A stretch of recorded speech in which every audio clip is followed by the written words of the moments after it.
Hello, everybody. Hi, everybody.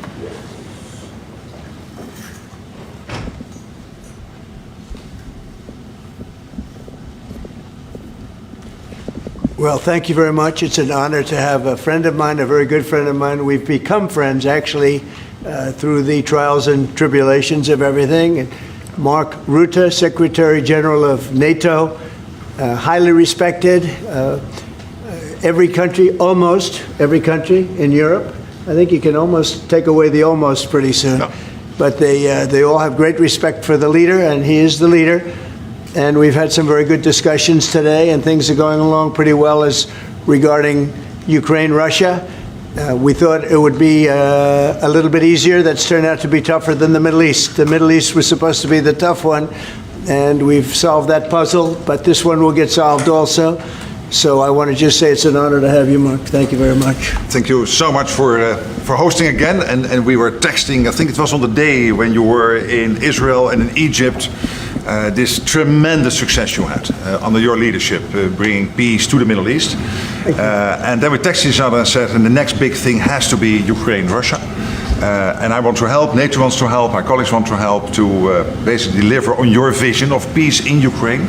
And I really want to thank you for everything you are doing, including breaking the deadlock with Putin, starting the dialogue in February when you came in as president in January, but also for everything you did with NATO. The fact that we are now at this 5%, the huge success in The Hague at the NATO summit, the fact that Europeans are also stepping up when it comes to Ukraine, basically the weapons from the US being delivered to Ukraine, paid for by allies, and the Europeans coming together to discuss how can we sustain Ukraine post the peace deal. All of this is evidence of your leadership of pushing the Europeans and the Canadians to do more, to deliver, and to equalize in spending with the US. So on all of this, and today we will talk more on how we can really bring Ukraine to the next phase and get this terrible war, and all the bloodshed ended. And as you know, we are going to be making a big trip next week. Some of you are going with us. We'll be going to Malaysia, South Korea, and Japan. In South Korea, I'll be meeting with President Xi of China. We'll have a pretty long meeting scheduled. We can work out a lot of our questions and our doubts and our tremendous assets together. So we look forward to that. I think something will work out. We have a very good relationship. But that'll be a big one. We canceled the meeting with President Putin. It didn't feel right to me. It didn't feel like we were going to get to the place we have to get, so I canceled it. But we'll do it in the future. But next week we'll be with many of you in those locations that I told you. Then it's back to Washington. So thank you very much, everybody. Yeah, please. Mr. President, can you tell us a little bit about why you're elevating sanctions against Russia right now? I just felt it was time. We've waited a long time. I thought that we'd go long before the Middle East. And Mark, as you know, we did the Middle East plus 7. So we did 7 different wars from Pakistan and India to so many. Azerbaijan, Armenia. Which they said was impossible to do. All these wars I did. And the one that we have left, we have one left. It'll be 9. We have one left, and I think we'll get that done, too. I think we're on our way to getting it done. We have to. Mr. President, please. Mr. President, do you have a timeline for when you think this war is going to be over because of your leadership? No, I don't have a timeline. You can't have in war, it's hard to have a timeline. You know, so many things happen in war. Go ahead. What about Tomahawk missiles? Putin is definitely Well, afraid. the problem with the Tomahawk that a lot of people don't know, it'll take a minimum of 6 months, usually a year, to learn how to use them. They're highly complex. So the only way a Tomahawk is going to be shot is if we shot it, and we're not going to do that. But there is a tremendous learning curve with a Tomahawk. It's a very powerful weapon, very accurate weapon, and maybe that's what makes it so complex. But it will take a year. It takes a year of intense training to learn how to use it. And we know how to use it, and we're not going to be teaching other people. It's too far out into the future. Yes, Mr. President, Yes, I saw, Mr. President, that you said as recently as yesterday that you still believe that Putin wants to end the war. Yeah, then today I do. You took this step to ratchet up the sanctions and put more Yeah. pressure on him. what else are you going to do to encourage him to get there? Or can you explain why you do believe that he wants peace? Yeah, it's a good question. Today is a very big day in terms of what we're doing. Look, these are tremendous sanctions. These are very big. Those are against their two big oil companies, and we hope that they won't be on for long. We hope that the war will be settled. We just answered having to do with the various forms of missiles and everything else that we're looking at, but we don't think that's going to be necessary. We would like to see them just take the line that has been formed over quite a long period of time and go and let's, go home. Last week they had almost 8,000 soldiers killed. Many Russians were killed last week. Many Ukrainians were killed last week. We think it's ridiculous and would like to have it end. Why do you think he wants peace, though? Why do you still believe that? I think they want peace. I think they both want peace at this point. It's been, it's almost 4 years. You're going into 4 years. And if I were president, it never would have started. But yeah, it's time. Mr.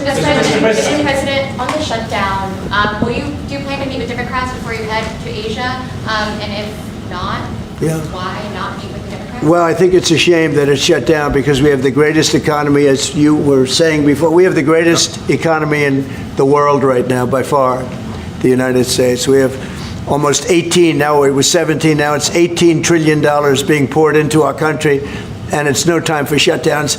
I don't think it's affecting what we're doing, but it's too bad for a lot of people. We have a lot of good people that are working right now that should be, and it's because the Democrats want to try and renegotiate a deal that they had negotiated. They want $1.5 trillion given to illegal immigrants who came into the country, and it's going to hurt the health care of citizens of our country that have been paying into it, that have been working hard for it, that really deserve it. So we're never going to do that. It's not going to happen. And I will tell you, there are a lot of good Democrats that really want to make a deal. And I think all we need is 5 Democrats because we have great support on the Republican side. So I think we need 5 Democrats, and there are a lot of them that want to make a deal. So I think at some point, common sense will prevail. Yeah, go ahead. You can finish up. On the drug boat strike in the Eastern Pacific, can you explain to us what that was about, how it was conducted? Yeah, sure. Well, they had one today in the Pacific.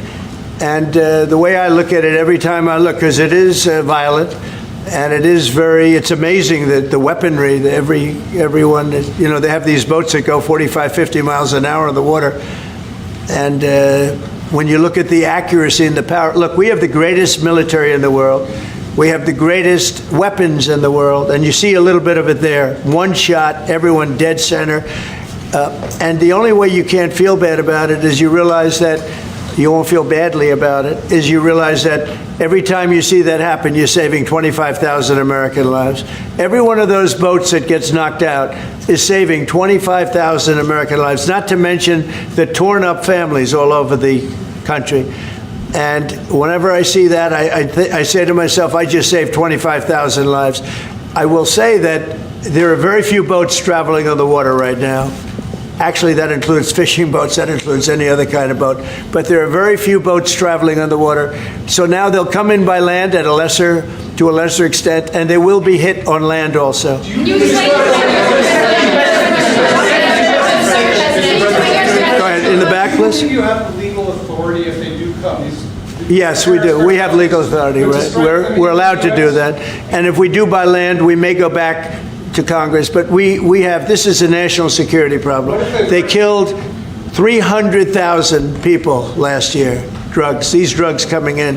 They killed 300,000 Americans last year, and that gives you legal authority. We have a national security, really, I will say this, when you look at the people we're dealing with, and we know them, we know the people coming in, we know the boats, we know everything else, we're allowed to do it.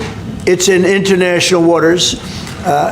If we don't do it, we're going to lose hundreds of thousands of people. Now, they'll be coming in by land a little bit more because they're not coming in by boat anymore. There are no boats in the water. There are no more boats. We know the boat almost immediately.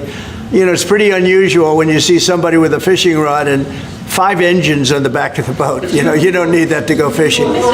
Wait. And we will hit them very hard when they come in by land. And they haven't experienced that yet, but now we're totally prepared to do that. We'll probably go back to Congress and explain exactly what we're doing when we come to the land. We don't have to do that, but I think, Marco, I'd like to do that. You may respond to that if you want.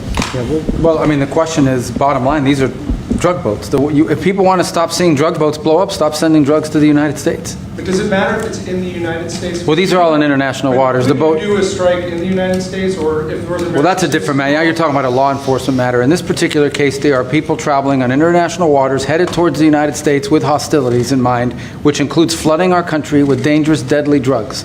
And they're going to be stopped. And that's what's happening. And in the case last week, you saw there was a submarine. It was a submarine. It was a submersible. That's a drug boat all the way through. We know what these boats are. The president just said it. We tracked them from the very beginning. We know who's on them, who they are, where they're coming from, what they have on them. If you're running drug boats, you're in grave danger. And drug usage is way down. And drug usage coming from the sea, they call it ocean drugs, little term that they use, the ocean drugs, is very close to non-existent right now. I wouldn't want to be in one of those boats heading away. You know, they're driving happily to destroy the lives of people, and they end up, that's the end of them. So the ocean drugs and the sea drugs, drugs by sea they call it also, that's almost down to nothing, as you can imagine. So they continue to come in by land at a little bit less because they see something is going to happen. They don't like it. They see something, and they're right. Something very serious is going to happen. The equivalent of what's happening by sea.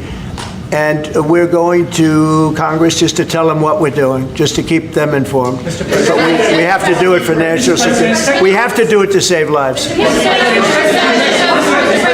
Bessent said that Vladimir Putin had not been honest and forthright in his talks with you. Just wondering if you could tell us a little bit more about your feelings about that. And also, if I may, to Rutte, just your thoughts on whether Ukraine should get Tomahawks. Thank you.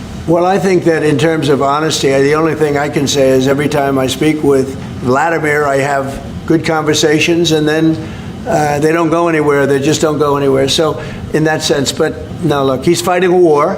He's in a war. That's two very competent sides. And that's the way war is. You never know with war, but I would say that it's time to make a deal. A lot of people are dying. You know, they're not Americans, but they're people. They're souls, and they're dying by the thousands. Worst since World War II, and we really should stop it. And to your other question, yes. Please. Sorry, to your other question, this has been consistent from this president when we first met again after your re-election in Mar-a-Lago in November. You said we have to stop the killing. This is close to your heart, and this is your vision. That's why this war needs to end. When it comes to Tomahawks, whatever system, it's up to individual nations to decide whatever they want to supply to Ukraine. NATO doesn't take a position, but I can assure you this. When the president called me in July and said we want to again send weapons into Ukraine, paid for by our allies, the Canadians and the Europeans, that was an important moment. And that is now taking place, and the ambassador, myself, we're working hard at this. Already a couple of $1 billion of weaponry into Ukraine from the US, paid for by allies. So I'm not going to comment on about the Tomahawks, but when it comes to the US and all the support for Ukraine, it is there and it is close to the president's heart, and I know this. I will say this, and Mark can say it better than anybody. The European nations and Canada have really pulled together, and it's beyond even that. I mean, it's really beyond that. I was with the Australians and New Zealanders, Japan, they all. If you want to really add them up, we could really add them up. But NATO, basically, European and Canada and a lot of other nations, they've really band together. They are not happy about what's happening with Russia and Ukraine. They're not happy at all. Neither am I. Mr. President. Jeff? Sir, just changing this topic slightly, I see you've got the model of the White House and the ballroom. Many people were surprised the entire East Wing is being demolished because you had said initially that the ballroom would just touch or would not. Well, touch certain it. areas What are happened? being certain areas are being left. We determined that after really a tremendous amount of study with some of the best architects in the world, we determined that really knocking it down, trying to use a little section. The East Wing was not much. There was not much left from the original. It was over the course of 100 years. It was changed, the columns were removed, and it was a much different building. Then a story was added on in 1948, 1949. There was a story added on, which was not particularly nice. And the building was very, very much changed from what it was originally. It was never thought of as being much. It was a very small building. And rather than allowing that to hurt a very expensive, beautiful building that, frankly, they've been after for years. You have that. I brought these along so people could see, but it's, there's a relative, nobody's actually seen anything quite like it. I think it'll be one of the great ballrooms anywhere in the world. It's about $300 million. It's set to do many, many things, including meetings of foreign leaders, including the honoring of foreign leaders. You can see this. This is a plan. If it's got tables so that you honor a foreign leader, we have a proper space. Right now, we have a space that with tables holds about 79 people. And this is a proper kind of a thing. Now, what the White House was doing, as you know, is they were putting tents out on the lawn. This is an interior shot of the ballroom. I think there'll be nothing like it. And it's being paid for 100% by me and some friends of mine, donors to it. The government's paying absolutely nothing. We're also working with the military on it because they want to make sure everything's perfect. And the military is very much involved in this. They want to make sure everything is absolutely beautiful. You can see the kind of interiors that we're talking about. That's an interior of the ballroom. And it's the highest level. And you see it goes beautifully with the White House. I mean, the mix is beautiful. So over the years, many presidents have made changes. This obviously would be the biggest change, but this was something they've wanted for at least 150 years. Many of you have gone to the events where they had, as an example, President Xi, or they had, a leader of one of the countries, including the king and the queen from your favorite country. Absolutely. Frankly. But where they'd be honored, and they'd be in a tent out on the lawn, and it would rain, and it was a disaster. Brian's shaking his head. You know what I'm talking about. And so I thought I'd bring this out because this is going to be probably the finest ballroom ever built, and we're doing it no cost to the country. It's being the money's being put in by me and donors, very great patriots actually. And the spirit on the building of it is amazing. We are using little sections of footings and various other things, but that's sort of irrelevant. In order to do it properly, we had to take down the existing structure. The way it was shown, it looked like we were touching the White House. We don't touch the White House. That's a bridge, a glass bridge, going from the White House to the ballroom. Then you get into the lobby of the ballroom, and then you go into the the main room. And it's something that has gotten incredible reviews. And just quickly following up on that, sir. I just want a quick follow-up on that question. Your response to people who say that you haven't been transparent enough about this? I haven't been transparent? That some of your critics feel it should have gone I've shown this to everybody that would listen. Third-rate reporters didn't see it because they didn't look. You're a third-rate reporter, always have been. So third-rate reporters didn't look, but anybody that asked, these pictures have been in newspapers. They've been all over the place, and we're very proud of it. It's gotten great reviews. It's gotten really great reviews. So I think we've been more transparent than anybody's ever been. Why do you believe, Mr. President, that the sanctions that you're announcing today will push Putin to the negotiation? Well, I don't know that they will. I think that they'll certainly have an impact. They're massive sanctions. It's sanctions on oil.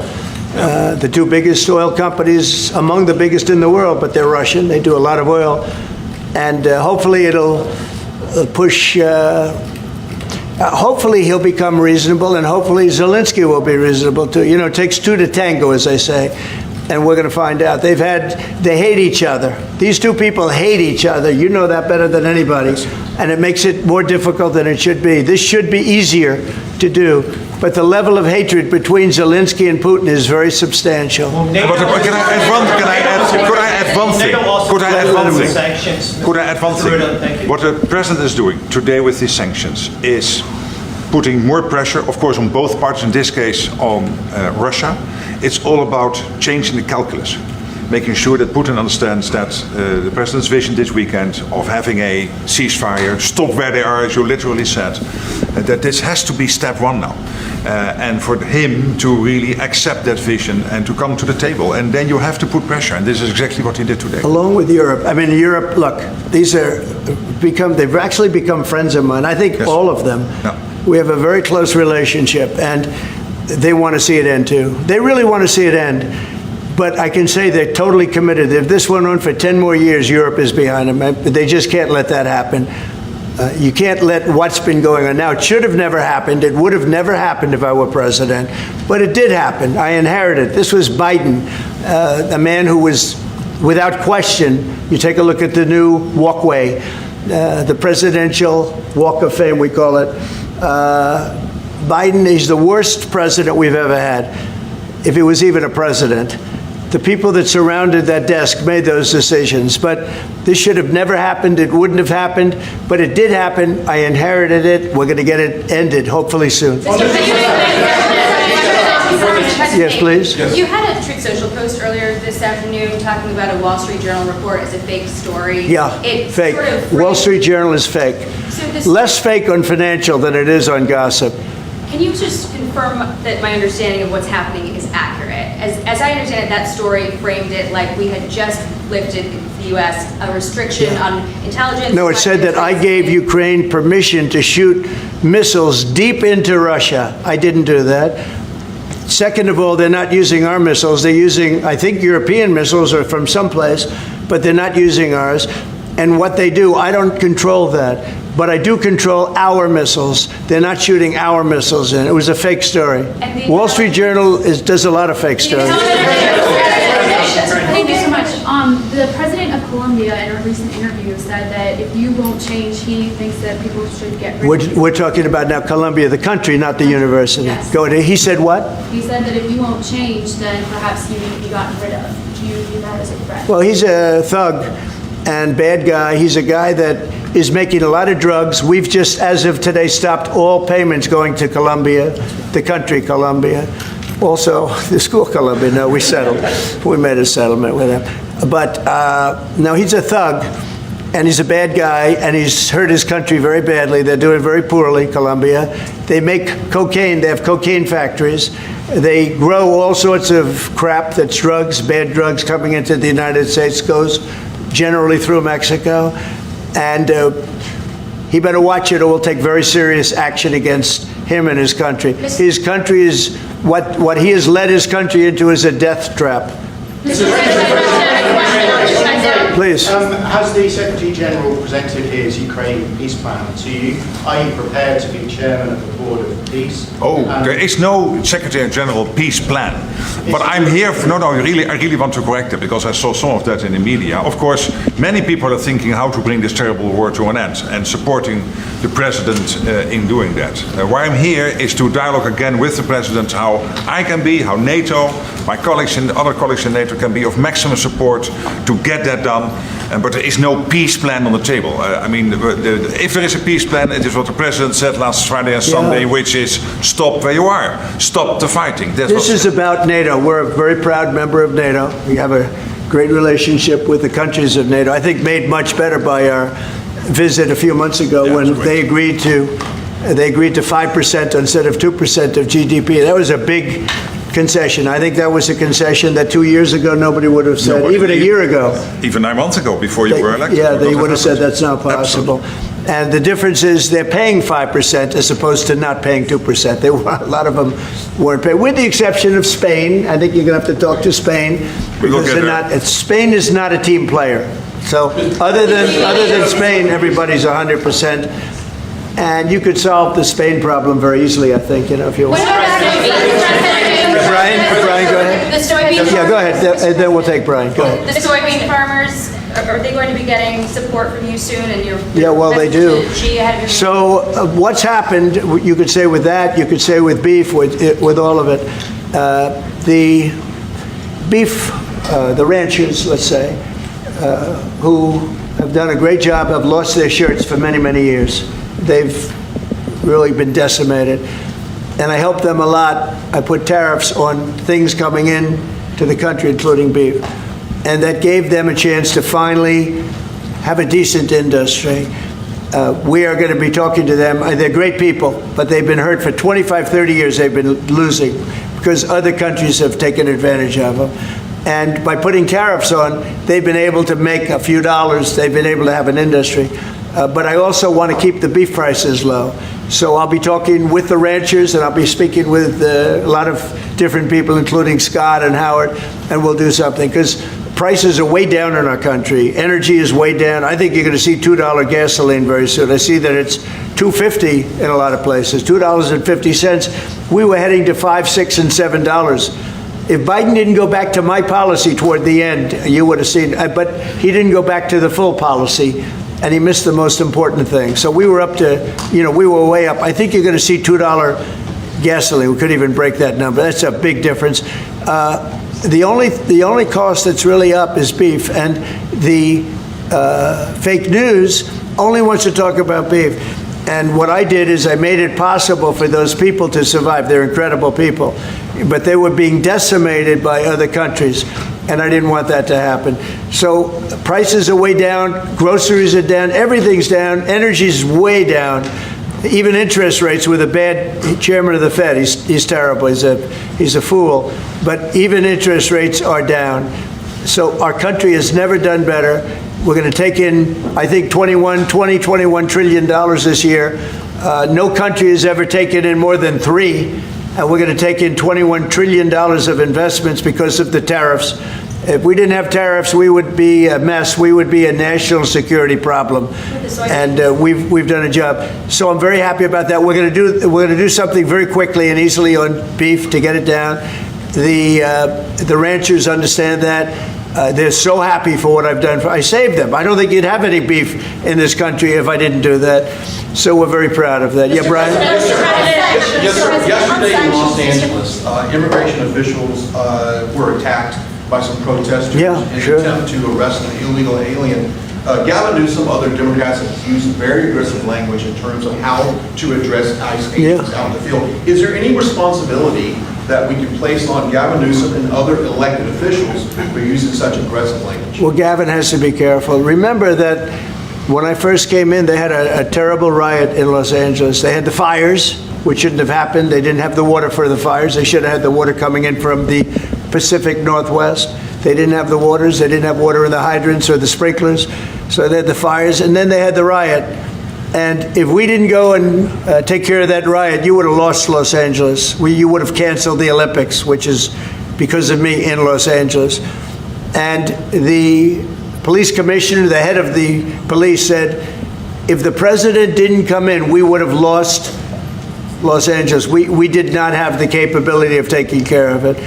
And he said it very strongly. And we did a great job. And within a week, it was all done. Within one day, it was done. But within a week, it was all done. And then they go back to their normal practice of weakness, of not taking care of criminals, meaning taking care of putting them in jails where they should be.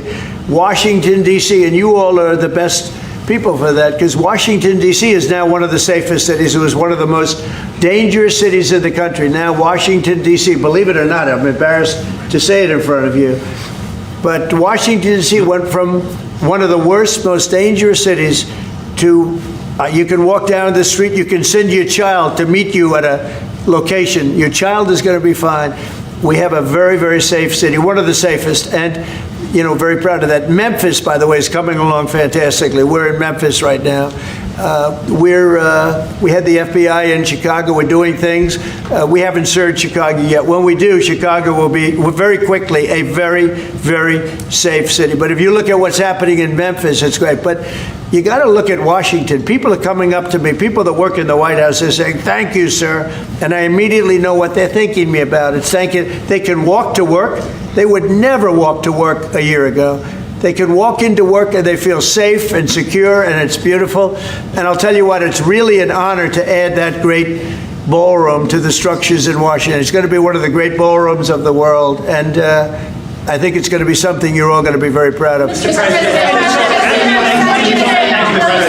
as it relates to your meeting that's coming up with President Xi, what do you hope comes out of that meeting? What deliverables come out? I think we'll make a deal. I think we're going to make a deal on the rare earth is the least of it. Look, the tariffs are much more powerful than the rare earth. The rare earth is a disturbance, but there's a lot of rare earth around. I'll tell you, I've had more calls on rare earth. We've got it. Everybody's. We'll make a deal on, I think, everything. I think we're going to make a deal on soybeans and the farmers.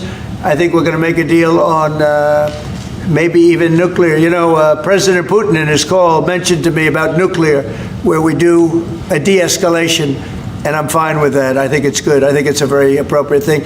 We have the most nuclear weapons. Russia's second. China is actually third by a long way, but they'll be even within 4 or 5 years. Too many.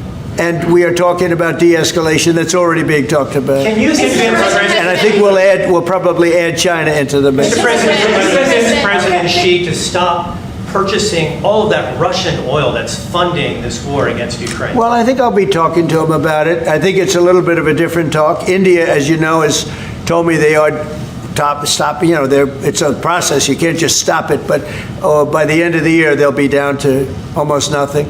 That's a big thing. There was almost 40% of the oil. India, they've been great. Spoke to Prime Minister Modi yesterday. They've been absolutely great. China's a little bit different. You know, they're a little bit different relationship they have with Russia. It was never good, but because of Biden and Obama, they got forced together. They should never have been forced together, but they're a little bit forced. But they're by nature, they can't be friendly. They can't be friendly. By nature, I hope they are friendly, frankly, but they can't be. You should not have forced Russia and China together. And Biden did that, and Obama did that. They forced them together because of energy, because of oil. And so they are closer than they would normally be. I think I'll probably be talking about it. What I'll really be talking to him about is how do we end the war with Russia and Ukraine, whether it's through oil or energy or anything else. And I think he's going to be very receptive. He would now like to. I'm not sure that he did at the beginning. He would now like to see that war end. Do you think Xi plays an important role, Mr. President? Do you think Xi plays an important role in terms of inserting himself and convincing Putin, who he speaks to regularly, to stop the war? Yeah, I do. I think he can have a big influence on Putin. I think he can have a big influence on a lot of people. Look, he's a respected man. He's a very strong leader of a very big country. Yeah, I think he can have a big influence, and we will certainly be talking about Russia, Ukraine. Mr. President, in the back. Thank you, Mr. President. Liam Cosgrove with Zero. My question is actually for the Secretary General. Yes. Mr. Secretary, I don't know if you've seen this, but polling out of Ukraine shows a massive collapse in Ukrainian support for the war. A Gallup poll had just 23%. That's less than a quarter. Zelensky came out today praising President Trump's proposal for freezing the front lines of battle as part of a ceasefire. He said that's a good compromise. So people view your coming here as, you know, you're lobbying the U.S. government to continue its involvement in the war. You're obviously lobbying for more NATO weapons to be sent to Ukraine, but Ukrainians themselves don't want to fight the war. So how do you justify that morally? Well, I'm lobbying only for one thing, and that is to make sure that we end this war. And I don't have to lobby the president because we totally agree on this. And this is what he has been doing from day one. Everything he could do to break the deadlock with Putin, get the dialogue going, dialoguing also with Zelensky, and getting this war done. It's crucial. And the fact that the US is now supplying weapons into Ukraine, paid for by allies, is extremely important. And that's now happening since 2-3 months. About 2 billion moving into Ukraine. The war hasn't wind down. Why do you think that'll wind it down now? What do you mean? You think more weapons will wind down the war? No, I mean, there's more to be done. So what you need, what the president said this weekend, stop where you are. So basically do a ceasefire and then have all your discussions about territory and whatever. But first stop the war. This is what you said on Friday and on Sunday. It's a war. I mean, your question's really a fair one. It's a war that should have never started. And you know how I feel about it. But it's a war that should have never started. And we're not selling any weapons to Ukraine. We're selling them to NATO. Yeah. Which is different from before. With Biden, he just gave $350 billion worth of weapons and cash right into Ukraine, and that was so foolish. But we sell them to NATO, and in theory, you can do what you want with them. It doesn't have to be Ukraine, but probably it is mostly. No, what nations are doing now is buying from this program and making sure that the supply is in Ukraine, so Europeans and Canadians. And for example, these are interceptors for the Patriot systems, crucial to protect the cities. Today, again, a Russian attack has killed children, at least seriously wounded children in a kindergarten. in Ukraine. So we need to make sure that the air defense systems are in place, and we need the US systems to do that, and the Europeans are paying for that. And this is exactly the type of actions we needed, and the President is doing that, and trying everything to get this war to an end, starting with the ceasefire. Do you still believe that Putin wants to take all of Ukraine?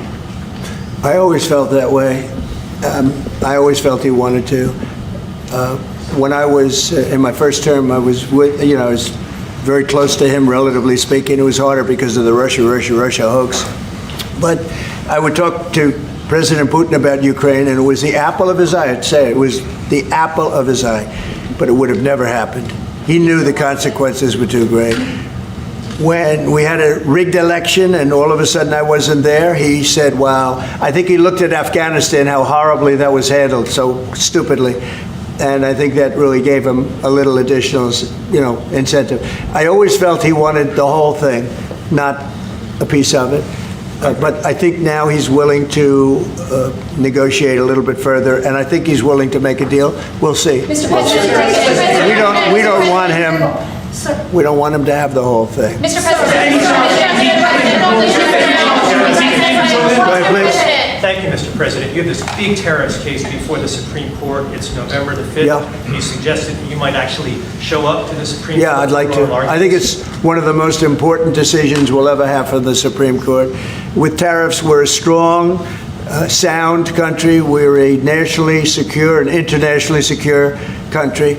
We're a very rich country. Without tariffs, it's a slog for this country, a big slog.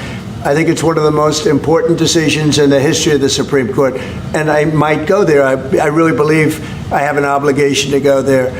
We are doing so well as a country right now because of tariffs, and you have to understand tariffs have been used against us for many years, decades, and just slowly but surely hurting our country so badly. That's why we owe $37 trillion. We owe that because other countries have taken advantage of us over many, many decades, And now we're a rich country. We're taking in money like we've never done before. Without tariffs, that would not be happening. And also, I solved, as you know, 8 wars. Of the 8, 5 of them, maybe even 6 of them, are because of tariffs. The threat of tariffs on these nations, if you want to fight, that's okay. India and Pakistan, if you want to fight, that's okay. But you're going to pay tariffs, and they're going to be very substantial. And we're in the midst of a trade deal, and they said, we don't want to do that. 2 days later, they call up, and they're not going to fight anymore. They have peace. But I've done that out of 8, I would say 6 times, 5 times, 6 times. Tariffs are vital to this country. And tariffs have been used against us by China, by every other country, and all we're doing is using them to negotiate fair deals. And as you know, we made a fair deal with Japan, we made a fair deal with all of Europe, the European Union. We made a fair deal with South Korea. These are countries that were taking so much money away from us, not sustainable, and now we're taking in hundreds of billions and even trillions of dollars. If this country is not allowed to have tariffs, if this country is not allowed to have the President of the United States negotiate on behalf of it with tariffs, we are put in a position where we're going to be a third world country. We can't let that happen. I think it's the most important case that we're going to have for many, many years to come. One of the most important cases we've ever had. With tariffs, we're a rich, secure country. Without tariffs, we're a laughingstock. We'll be a laughingstock. And I don't want to have anything to do with that. Thank you very much. Thank you. Thank you. Thank you very much. Thank you, President. Thank you, guys. Thank you. Thank you, President. Thank you, President.